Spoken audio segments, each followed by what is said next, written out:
How to add YouTube to lock screen shortcut on Samsung Galaxy S26 Ultra. So let's start the video. First of all, go to app library. Now here, so click on settings app. Now in setting, scroll down and click on wallpaper and style. So after click on wallpaper and style, so click on lock screen, and if you want to add YouTube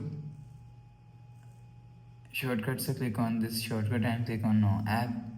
So after click on no app, click on this plus icon, scroll down and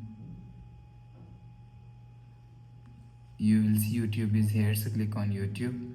So after click on YouTube, click on done. You will see YouTube shortcut is add on lock screen. So after the process, go back to home screen, refresh phone. So that's how you can add YouTube to lock screen shortcut on Samsung Galaxy S26 Ultra. So if you like the video, please subscribe. Thanks for watching.